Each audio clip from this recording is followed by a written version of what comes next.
चलिए बात करते हैं आज 1858 भारत शासन अधिनियम कि 1858 भारत शासन अधिनियम के प्रावधान क्या हैं।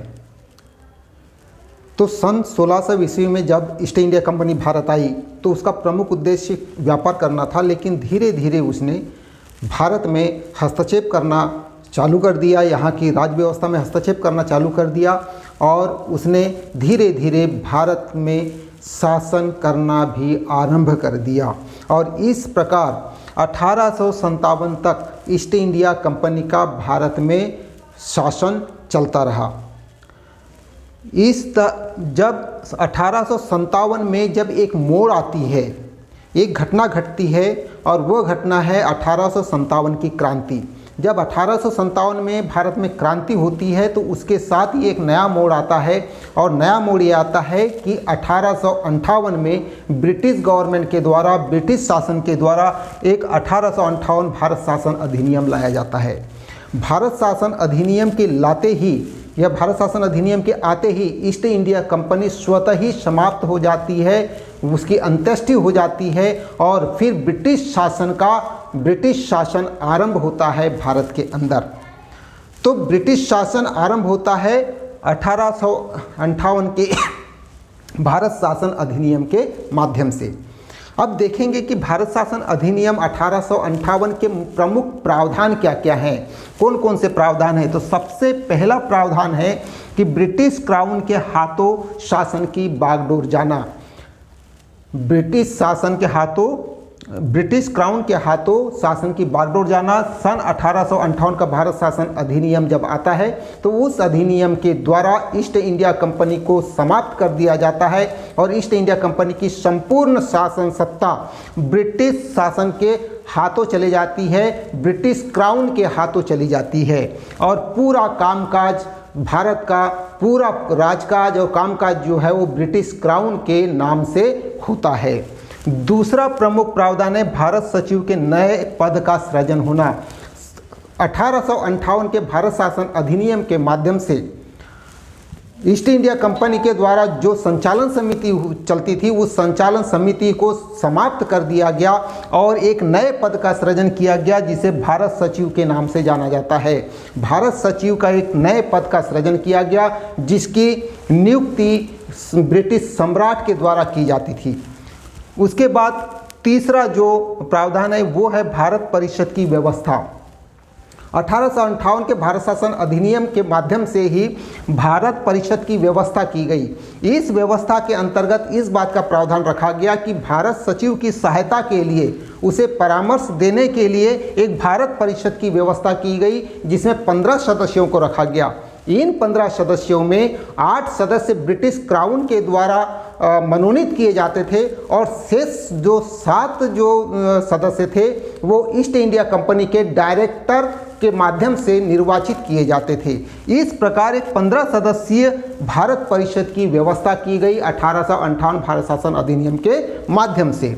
चौथा इसका प्रमुख प्रावधान है कि भारत परिषद के कार्य क्या है। तो भारत परिषद का प्रमुख कार्य जो था वो था कि भारत सचिव को समय समय पर सलाह देना, भारत परिषद की बैठकें करना। तो भारत परिषद की प्रति सप्ताह में एक बार बैठक होना अनिवार्य किया गया और इस बैठक के माध्यम से भारत परिषद का प्रमुख काम था कि ब्रिटेन के साथ भारत में जो व्यवसाय होता था, भारत के साथ जो व्यापार होता था, उस व्यापार के संदर्भ में प्रति सप्ताह भारत परिषद की बैठक में उस पर मंथन किया जाता था, उस पर विचार किया जाता था और उसकी रिपोर्ट ब्रिटिश शासन को दी जाती थी। ये प्रमुख काम था भारत परिषद का।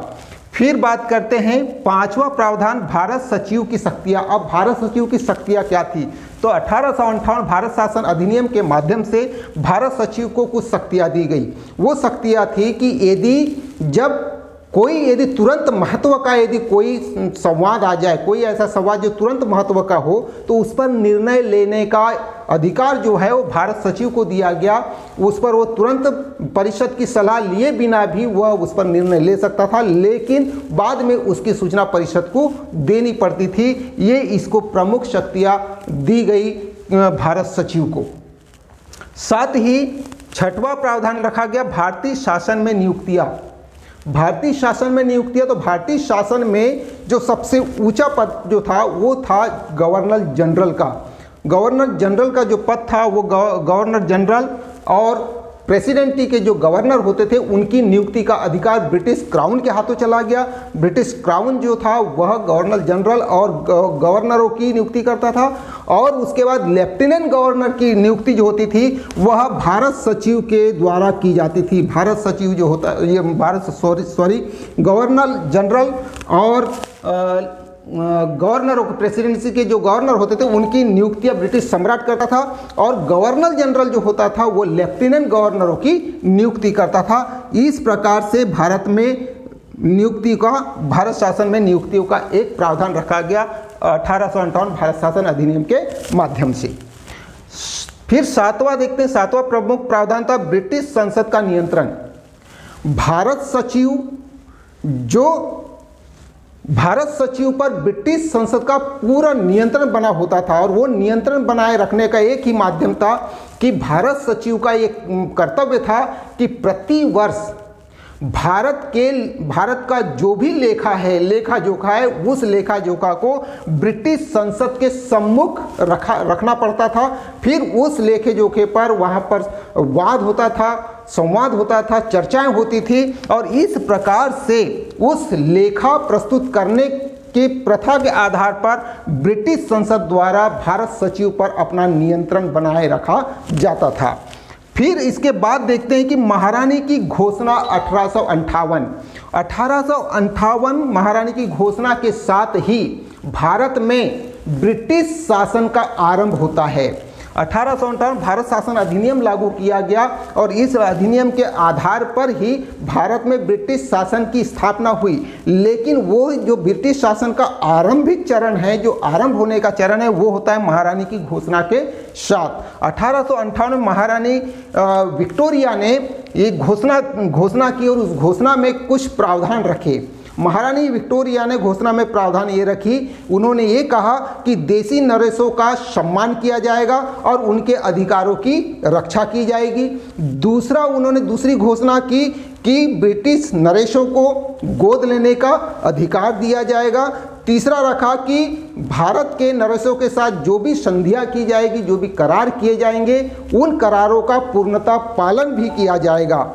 फिर उसके बाद उन्होंने घोषणा में और एक बात करी कि भारतीय नरेशों के जो क्षेत्र हैं उन क्षेत्रों को छीना भी नहीं जाएगा, जो ईस्ट इंडिया कंपनी के द्वारा छीना जाता था। गोद लेने की प्रथा ईस्ट इंडिया कंपनी के द्वारा रोक दी गई थी, उसे भी, गोद लेने की प्रथा को भी उन्होंने गोद लेने की प्रथा जो थी उसको भी छूट दे दी, और भारतीय नरेशों के क्षेत्रों को छीनने से भी उन्होंने मना कर दिया।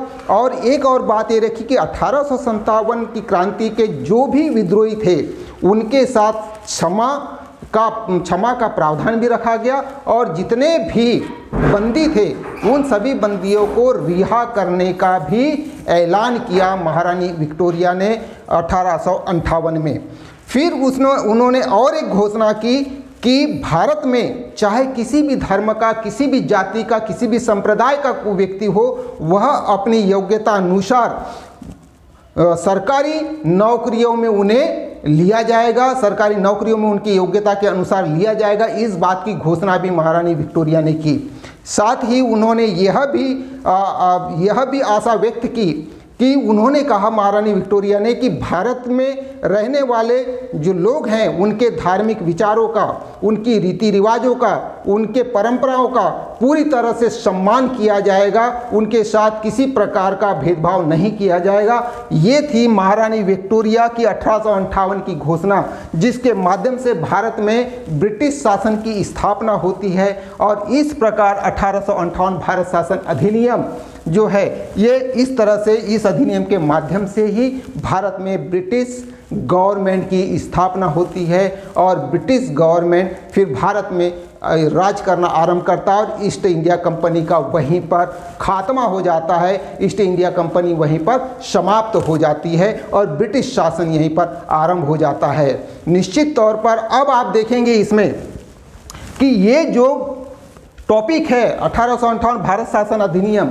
ये यूजी और पीजी के जो भी राजनीति शास्त्र के विद्यार्थी उन सबके लिए तो उपयोगी है ही, लेकिन साथ ही जो भी प्रतियोगी परीक्षाओं की जो तैयारी कर रहे हैं उनके लिए भी बहुत उपयोगी है। सबसे पहली बात आएगी कि भारत में ब्रिटिश शासन की स्थापना किस अधिनियम के माध्यम से हुई, तो आंसर आएगा 1858 भारत शासन अधिनियम। दूसरा प्रश्न बनेगा इसमें कि ब्रिटिश क्राउन के हाथों भारत के शासन की बागडोर कौन से अधिनियम के तहत गई, ये भी एक प्रश्न बनता है। तीसरा प्रश्न बनेगा भारत सचिव के पद का सृजन भारत में कब किया गया या किस अधिनियम के द्वारा किया गया।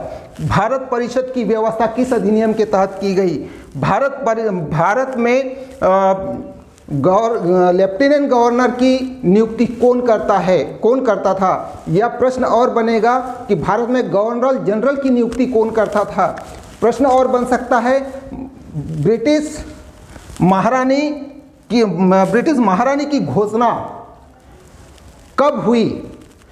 1858 में ब्रिटिश की महारानी या ब्रिटेन की महारानी कौन थी, ये भी एक प्रश्न बन सकता है। ऐसे बहुत सारे यहाँ पर प्रश्न बनेंगे और भी प्रश्न इसमें बहुत सारे बन सकते हैं जो अंदर से बनेंगे। तो ये इतने सारे प्रश्नों से समाहित है 1858 भारत शासन अधिनियम। इसको आप बहुत अच्छे से और पढ़ लीजिएगा ताकि यहाँ से उठने वाले जो भी प्रश्न हैं वो आपसे पूरे और सटीक तरीके से बन जाए। मैं आशा करता हूँ कि आपको ये लेक्चर अच्छा लगा होगा। आगे फिर मिलेंगे दूसरे और लेक्चर के साथ। तब तक के लिए विदा लेते हैं। जय हिंद।